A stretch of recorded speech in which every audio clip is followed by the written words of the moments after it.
Ողջունում եմ բոլորին, ես Լիլիթ Նեմանվելյան, մասնագիտությամբ լոգոպեդ։ Լոգոպեդական աշխատանքների ընթացքում մենք իրականացնում ենք խոսքի զարգացում, հնչյունների շտկում, մանր մոտորիկայի, խոշոր մոտորիկայի զարգացում եւ լիքը աշխատանքներ, որոնց միջոցով օգնում ենք երեխաներին։ Սակայն այս աշխատանքներից զատ ես առանձնացրել եմ որոշակի լոգոպեդական հետաքրքիր փաստեր եւ խորհուրդներ, որոնք առաջարկում եմ ձեզ ցույց տալ։ Առաջին փաստը, որի մասին ուզում եմ նշել, դա այն է, որ բոլոր ազգերի երեխաները գղգղում են նույն կերպ։ Բոլոր երեխաները 3, 2, 4 ամսականում ասում են աղու, ղուղու, ղիղի, ընգա եւ այլ նմանատիպ բանկեր։ Իսկ հետագայում արդեն որոշակի զարգացում անցնելուց հետո եւ լսելով իրենց մայրենի լեզուն, երեխաները սկսում են արդեն իրենց մայրենի լեզվին համապատասխան հնչյուններ, բանկեր արտաբերել։ Գիտնականները պարզել են, որ հաճախ խոսքային խանգարումներ ունենում են տղա երեխաները։ Մի հետաքրքիր փաստ, որ կակազություն ունեցող երեխաների IQ-ն շատ բարձր է։ Եվ կան շատ հայտնի մարդիկ, ովքեր ունեցել են խոսքային խանգարումներ։ Նրանցից են Իսահակ Նյուտոնը, Մերլին Մոնրոն, Ալբերտ Էյնշտեյնը։ Լեզվի դիրքը, լեզվի շարժունակությունը ոչ միայն շատ կարևոր է ուտելու, ծամելու գործընթացն ապահովելու համար, նաև շատ կարևոր է հնչյունների ճիշտ դիրքերը ֆիքսելու եւ հնչյունները ճիշտ դիրքերում արտաբերելու համար։ Գիտնականները պարզել են, որ օրվա ընթացքում 3-4 տարեկան երեխան, եթե 3 րոպե տրամադրի արտաբերական վարժություններ կատարելուն, կունենա գեղեցիկ խոսք եւ հնչյունները ավելի հստակ կարտաբերի։ Որպեսզի ծամիչ մկանները, լեզուն, այտերը լավ զարգանան, խորհուրդ է տրվում 4-5 տարեկան երեխաներին տալ մեծ խնձոր, մեծ գազար, որպեսզի երեխան կծի եւ լավ ծամելով զարգացնի ծամիչ մկանները։ Հաճախ նկատում ենք, որ երեխաներին օրինակ խնձոր տալիս կտրում են, մանրացնում են, կեղևը հանում են։ Իհարկե սա նաև շատ լավ տարբերակ է, բայց մենք լոգոպեդներս խորհուրդ ենք տալիս, որ մեծ կտորներով երեխան բացի բերանը կծի եւ ծամի մանրացնի սնունդը։ Հաճախ լսում ենք, որ երեխան օրինակ 5-6 տարեկան է չի խոսում եւ ասում են թե, որ եթե կտրենք լեզվի սանձիկը, երեխան կսկսի խոսել։ Սա միֆ է, սիրելիներս։ Լեզվի սանձիկը կտրելով երեխայի խոսքը չի բացվի։ Երեխայի խոսքը կզարգանա, ավելի հստակ կասի հնչյունները, իհարկե, եթե կտրենք լեզվի սանձիկը։ Ավելի հաճախ լեզվի սանձիկի խնդիր առաջանում է ռ, ն, ռ հնչյունները արտաբերելու համար։ Եթե կտրենք լեզվի սանձիկը, ապա այս հնչյունների արտաբերումը ավելի գեղեցիկ եւ հստակ կլինի, որովհետեւ ռ հնչյունի արտաբերման համար լեզուն պետք է բարձրանա վերև, ահա այսպես։ Վերին ատամների ետևում պետք է մնա, իսկ երբ լեզվի սանձիկը կպած է լինում կամ կարճ է լինում, լեզուն չի բարձրանում վերև, այսինքն մկանը տակից ձգում է եւ լեզուն չի կարողանում բարձրանալ վերև կամ շարժվել բերանի խոռոչում համապատասխան դիրքերը ֆիքսելու համար։ Խոսենք ծծակների մասին։ Ծծակները ունեն ինչպես դրական, այնպես էլ բացասական կողմներ։ Շատ մանկաբույժներ խորհուրդ են տալիս երեխաներին տալ ծծակներ, իսկ որոշ մանկաբույժներ էլ ասում են, որ ծծակները այդքան էլ օգտակար չեն։ Լոգոպեդական տեսանկյունից բացատրեմ այսպես. ծծակները ունեն ինչպես դրական, այնպես էլ բացասական կողմեր։ Եթե այն տրվում է ճիշտ ժամանակին, կտրվում է ճիշտ ժամանակին, խորհուրդ տալիս ենք։ Օրինակ մինչև 6 ամսականը կարելի է տալ ծծակներ, որովհետև երեխաները ավելի հանգիստ են լինում ծծակը ծծելիս, խաղաղ են լինում, շուտ են հանգստանում, երբ մայրիկը կողքին չի լինում երեխայի։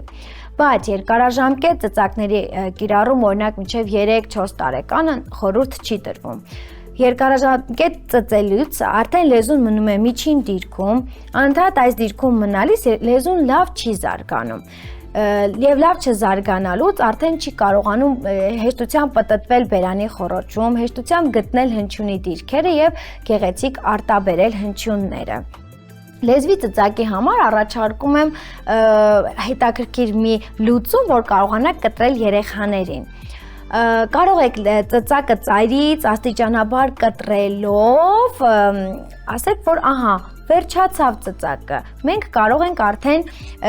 դեն նետել, կամ կարող եք կապել փուչիկին եւ թողնել, որ բարձրանա վերև, ասել հաջողություն, գեղեցիկ ավարտով, որ երեխանը ստրես չտանի։ Այս հարցը մեզ շատ են տալիս, երբ ասում ենք, որ օրինակ լեզվի ծծակը ունի բազմաթիվ վնասակար ազդեցություններ, առաջացնում է ատամնածնոտային դեֆորմացիաներ, մկանների աշխատանքին է վնասում, մայրերը ասում են, որ չեն կարողանում հեշտությամբ կտրել ծծակներից երեխաներին։ Դրա համար այս խաղերի միջոցով կարող եք երեխաներին կտրել ծծակներից։ Այժմ որոշակի խորհուրդներ, որ կարող եք տանը տնային պայմաններում կիրառել։ 6 ամսականից հետո տվեք երեխաներին հավելյալ սնունդ։ Թող երեխան ուսումնասիրի սնունդը իր ձեռքերի միջոցով, փորձի տանել բերանը, կծի, ծամի, կսկսի զարգացնել իր շոշափելիքը, համ համային ռեցեպտորները, համ էլ կզարգանան ծամիչ մկանները։ Շատ կարևոր է ապահովել երեխաների խոսքային սոցիալական միջավայրը։ Երբ երեխան լույս աշխարհ է գալիս, պետք է երեխայի հետ խոսել, խաղեր խաղալ, ապահովել ճիշտ խոսքային միջավայրը, որպեսզի երեխայի խոսքը զարգանա ճիշտ ժամանակին, երեխան ճիշտ ժամանակին ասի բառերը, ճիշտ կարողանա հաղորդակցվել եւ ունենալ գեղեցիկ խոսք։ Քանի որ խոսքային ճիշտ միջավայրում է ձևավորում ճիշտ խոսքային հմտությունները։ Լինում է նաև այսպես. երբ երեխայի ճիշտ խոսքային սոցիալական միջավայրը չի ապահովում եւ երեխան չի ունենում ճիշտ խոսք, երեխան չի կարողանում ճիշտ հաղորդակցվել։ Սա լինում է նաև այն ժամանակ, երբ երեխայի ծնողները ունենում են ժեստերի լեզվով հաղորդակցում։ Երեխան չի լսում խոսք եւ նրա համար նորմատիվային դառնում է ժեստերով հաղորդակցումը։ Եթե ձեր երեխան ունի պահպանված լսողություն եւ ունի բավարար հմտություններ խոսելու համար, ապա անհրաժեշտ է այդ խոսքի զարգացման շրջանում երեխայի խնամակալը լինի խոսքային հմտություններ ունեցող մարդը, որպեսզի կարողանա երեխայի հետ հաղորդակցվելով զարգացնել խոսքային հմտությունները։ Գադջետների կիրառումը։ Բազմիցս նշել ենք, այսօր նույնպես ուզում եմ նշել, որ գադջետների կիրառումը բացասական են անդրադառնում երեխաների խոսքի զարգացման վրա։ Հաճախ երեխաներին տալով հեռախոս, հեռուստացույց եւ միացնելով բազմաթիվ լեզուներով մուլտֆիլմեր, ոչ թե զարգացնում ենք երեխաների խոսքը, այլ երեխաների մոտ առաջացնում ենք խառնաշփոթ եւ երեխաները լսելով տարբեր լեզվով այդ բառերը, գույները, թվերը, նրանց մոտ առաջանում է խառնաշփոթ եւ չեն կողմնորոշվում որ լեզվով պետք է խոսեն։ Հաճախ չեն խոսում կամ խառնում են լեզուները իրար, ամեն մի բառ ասում են մի լեզվով, լսում ես երեխան ասում է նախադասություն, այդ նախադասության մեջ մի բառը հայերեն է, մեկ այլ բառը ռուսերեն, մյուսը անգլերեն, եւ նրա ասած միտքը ճիշտ չի լինում։ Իհարկե, սա ոչ բոլոր երեխաների համար է։ Երեխաներ կան, որ միանգամից կարող են լսել 3-4 լեզու, միանգամից 3-4 լեզվով հաղորդակցվել եւ չունենալ խոսքային որևէ խանգարում։ Այն երեխաները, ովքեր ունեն ժառանգական նախատրամադրվածություն տվյալ խնդրի նկատմամբ, խնդիրը միանգամից ի հայտ է գալիս եւ դրսեւորվում է, ունենում է որոշակի բարդություններ։ Ցանկացած խնդրի դեպքում, եթե իրականացվի ճիշտ ժամանակին միջամտությունները, խնդիրները ավելի հեշտությամբ կշտկվեն եւ ավելի քիչ բարդությունների կհանգեցնեն։ Սկսած ամսական ժամանակահատվածից կարելի է երեխաների հետ գրքեր ընթերցել։ Վերցրեք երեխաներին գունազարդ գրքեր, բացեք, երեխան եւ արդեն սկսում է նստել 8 ամսականից սկսած թերթեք երեխայի հետ գիրքը, մատնացույց արեք պատկերը, գործողությունը, փորձեք ժեստերի, միմիկայի միջոցով պատմել, որպեսզի երեխան լսի, ամրապնդի։ Իսկ ավելի մեծ տարիքում գրքերի ընթերցումները գունազարդ նպաստում են կապակցված խոսքի զարգացմանը, երևակայության խոսքի զարգացմանը, ինչը շատ օգտագործում ենք մեր պարապմունքների ընթացքում։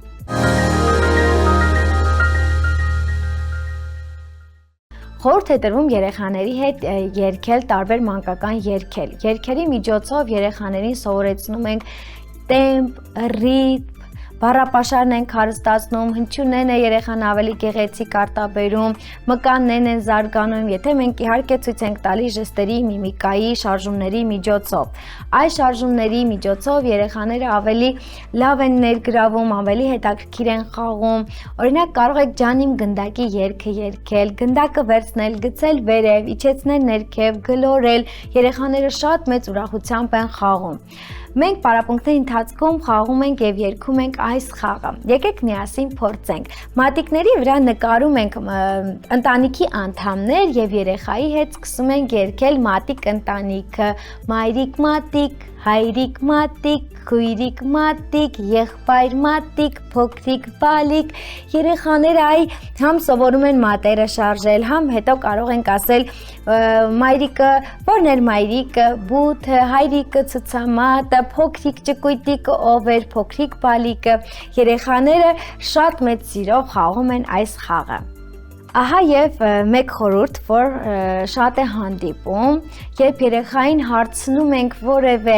հարց ենք ուղում, ինչ որ բան ենք հարցնում, մայրիկները միանգամից սկսում են երեխաների փոխարել պատասխանել։ Սիրելի ծնողներ, թողեք որ ձեր երեխաները ինքնաարտահայտվեն, ասեն իրենց մտքերը, թեկուզ եթե այն սխալ է, թող իրենք ասեն, արտահայտվեն եւ կարողանան ճիշտ սոցիալական հմտություններ ձևավորել, խոսքային սոցիալական ճիշտ հմտությունները ձևավորվում են հենց խոսելով, հաղորդակցվելով օտար մարդկանց հետ, ուսուցիչների, մանկավարժների հետ։ Հուսով եմ, որ առանձնացած բոլոր խորհուրդները ձեզ համար օգտակար կլինեն եւ դուք կկիրառեք ձեր երեխաների դաստիարակման, զարգացման, մեծացման գործընթացում։ Այստեղ հրավիրենք Արամին, որպեսզի կարողանանք ցույց տալ, թե ինչպիսի խաղերով կարելի է խաղալ տնային պայմաններում։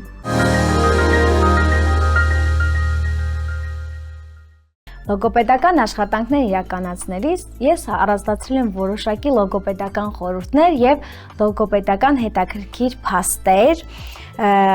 որ կարող եմ այսօր ձեզ համար ներկայացնել։ Այժմ միասին ես եւ Արամը ձեզ ցույց կտանք, թե ինչպիսի հետաքրքիր խաղ ենք պատրաստել։ Մենք դեն չենք նետել հավկիթի ամանը, ներկել ենք, վերցրել ենք այսպիսի փափուկ ձողեր, որ կարողանանք համադրել։ Այս խաղի միջոցով զարգացնելու ենք երեխաների ճանաչողական գործընթացներից ուշադրությունը, որպեսզի երեխան կարողանա ճիշտ տեղերում ամրացնի, ինչպես նաև գույները երեխան կարող է այս խաղի միջոցով սովորել եւ այլ խաղեր։ Հիմա Արամ ջան, բռնում ես ծայրերը, միացնում համապատասխան տեղերում։ Որ գույնն է սա։ Կապույտ, կեցես։ Գտիր կապույտ գույները։ Ահա կեցես։ Հաջորդ կողմը միացրում։ Այս խաղը նաև շատ օգտակար կլինի մանր մոտորիկան զարգացնելու համար։ 3 մատ կոորդինացիան զարգացնելու, ահա, բռնիր, որ գույնն է սա։ Կարմիր։ Կարմիր կեցես, փորձիր։ Ապրես։ Չի ստացվում, թող ես օգնեմ։ Ահա, սա որ գույնն է։ Դեղին։ Դեղին կեցես։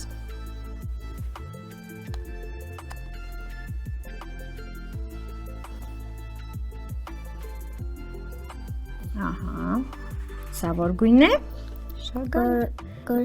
Շագանակա գույնը, փորձիր։ Ահա։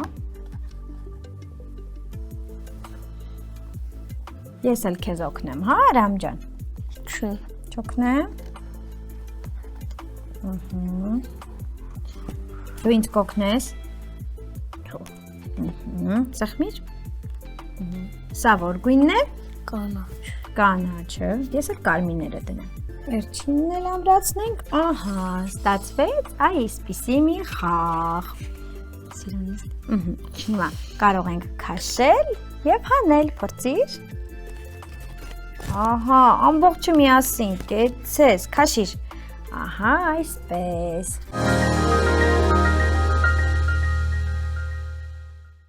Հաջորդ խաղը հեքիաթ է։ Մեր բոլորիս քաչ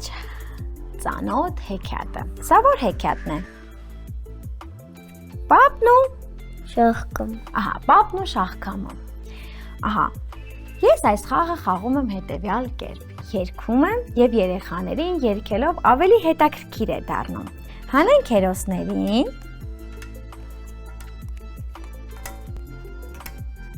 Ահա։ Ես երգեմ Արամ ջան, դու փակցրու, լավ։ Երեխաներ, դուք էլ ինձ հետ փորձեք կրկնել։ Դռան առաջ մի անգամ Պապը ցանեց մի շախկամ, շախկամն աճեց մեծացավ, Պապը տեսավ զարմացավ, արի զարմանանք, ինչ մեծ շախկամ է, բռնիր, Պապիկն ուզեց քաշել, չկարողացավ, Պապը կանչեց տատիկին, տատը բռնեց պապիկից, Պապը բռնեց շախկամից, քաշեցին, դուրս չեկավ, տատը կանչեց ում? Թորնիկին, ճիշտ է, թորնիկը բռնեց տատիկից, տատը բռնեց պապիկից, Պապը բռնեց շախկամից, քաշեցինք, փորձի քաշել, քաշեցինք, դուրս չեկավ, թորնիկը կանչեց ում? Շնիկին, ճիշտ է, քաշեցին, դուրս չեկավ, շունը կանչեց Փիսիկին, Փիսիկը բռնեց շնիկից, շնիկը բռնեց թորնիկից, թորնիկը բռնեց տատիկից, տատիկը բռնեց պապիկից, պապիկն էլ շախկամից քաշեցին, դուրս չեկավ, ում կանչենք? Մկնիկին, բռնի, բեր մեր մկնիկին, դե հիմա արի քաշենք, քաշիր, ահա, հանիր, ահա, մեր շախկամը դուրս եկավ, կեցես Արամ, ինչ սովորեցինք այս հեքիաթից, որ պետք է